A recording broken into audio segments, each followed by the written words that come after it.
Bom dia, estamos a celebrar o segundo domingo da Páscoa do ano A e a liturgia da Palavra de hoje também nos convida a celebrarmos a divina misericórdia de Deus.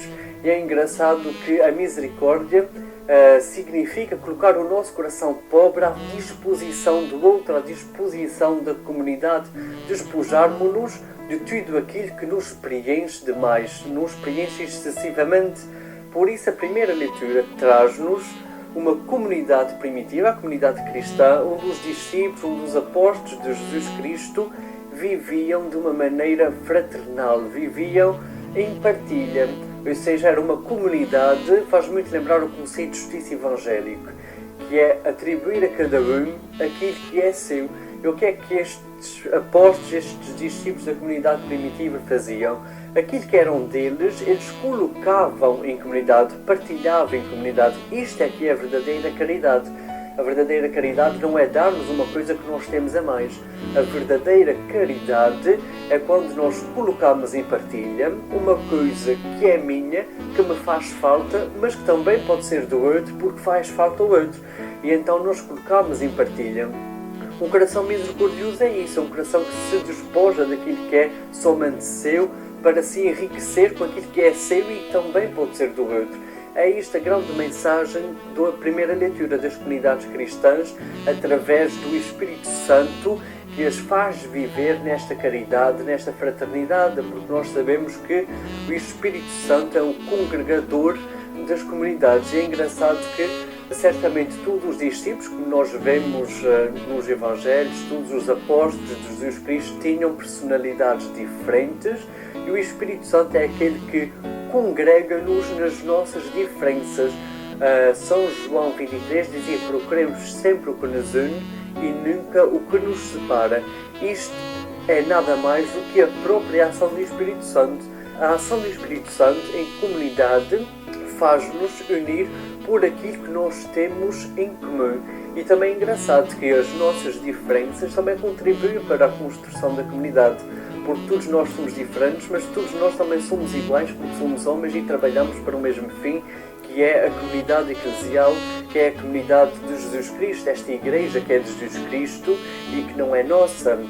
O Evangelho de hoje, o Evangelho muito conhecido através da figura de Tomé, traz-nos também a temática, digamos assim, de nós querermos um Deus à nossa medida e de muitas vezes não queremos ser a medida de Deus para nada. Ou seja, com isto eu quero dizer que nós hoje, em pleno século XXI, nós temos muita tendência de racionalizar demasiado as coisas de Deus. Deus não é para ser racional, a fé não é para ser racional, a fé é para ser vivida na nossa vida, para ser vivida em comunidade. E o que é que Tomé fez? Tomé tentou racionalizar esta fé de Jesus Cristo, a ressurreição de Jesus Cristo, em que a ressurreição é o centro da nossa fé. A ressurreição é geradora de todas as coisas, geradora de si mesma, é causa de si mesma, e por ser causa de si mesma, é causa de tudo aquilo que existe, tudo aquilo que existe na nossa fé. E por isso o Evangelho de hoje também nos faz uma chamada de atenção em que a ressurreição de Jesus não é para ser tocada. A ressurreição de Jesus é sobretudo para ser vivida. A ressurreição é algo que na divina misericórdia de Deus e na sua graça nós sentimos na nossa vida.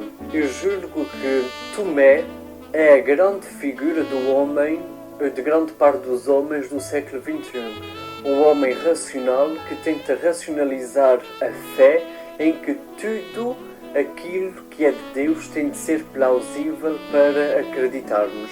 E Jesus vem-nos trazer um ensinamento. Jesus diz a Tomé: toca nas minhas mãos, toca-me a mim, para veres que sou realmente eu. E Tomé, depois de tocar em Jesus Cristo, acredita que é realmente o ressuscitado.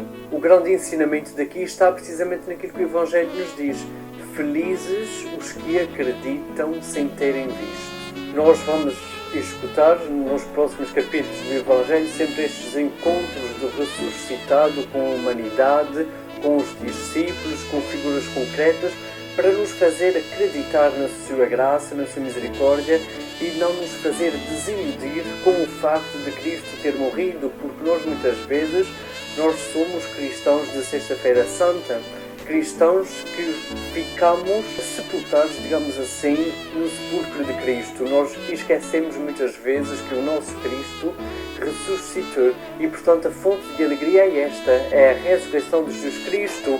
Para toda a primavera tem de haver um inverno e, portanto, o Calvário de Jesus Cristo, a morte de Jesus Cristo, foi este inverno que culminou nesta primavera, que é a alegria da ressurreição que nós somos chamados a viver. Portanto, a figura de Tomé pode ser uma figura de Calvário, ou seja, o Tomé que não acreditava sem ter visto traz-nos muito a ideia de um homem que fica num sepulcro fechado de Sexta-feira Santa sem perceber a ressurreição e depois de tocar em Jesus Cristo, ou depois de ser tocado por Jesus Cristo, melhor dizendo, ele abre-se à novidade da ressurreição. Portanto, caríssimos irmãos, o Evangelho também nos chama a abrirmos o nosso coração, ou melhor, a rasgarmos o nosso coração à ação do ressuscitado, ao silêncio do sepulcro que se fende, ou que fez fender o véu do templo.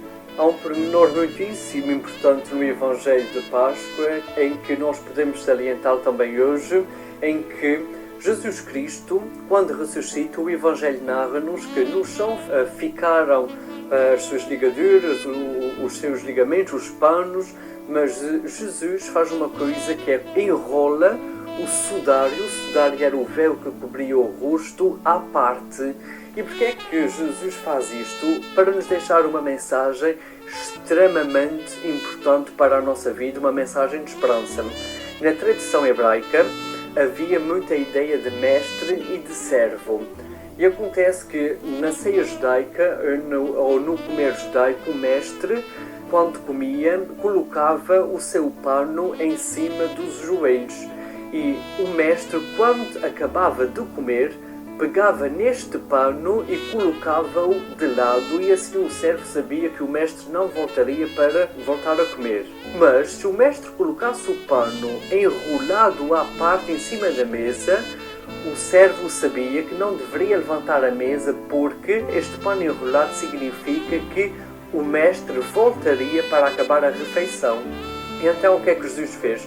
Jesus enrolou o pano e colocou na mesa da ressurreição, digamos assim, na tábua da ressurreição, na pedra da ressurreição, colocou à parte, para nos dizer precisamente que a primeira parte está feita, que foi a sua morte e a sua ressurreição, mas que ele voltará, e voltará no final dos tempos, e voltará para nos trazer definitivamente a Jerusalém Celeste. Portanto, caríssimos irmãos, que esta seja a fonte da nossa alegria. O Cristo que há 2000 anos morreu e ressuscitou, que permanece entre nós, ele voltará. E nós temos a maior certeza disto devido ao Evangelho de Páscoa. Portanto, que corramos apressadamente para a alegria da nossa vida e à semelhança dos discípulos que correram apressadamente para o sepulcro, que tenhamos a ousadia de entrar nos sepulcros que devemos de entrar, mas que também tenhamos a ousadia do discípulo amado de apenas ficar à porta de alguns sepulcros e de simplesmente contemplar, ver e acreditar. Caríssimos irmãos, Cristo voltará.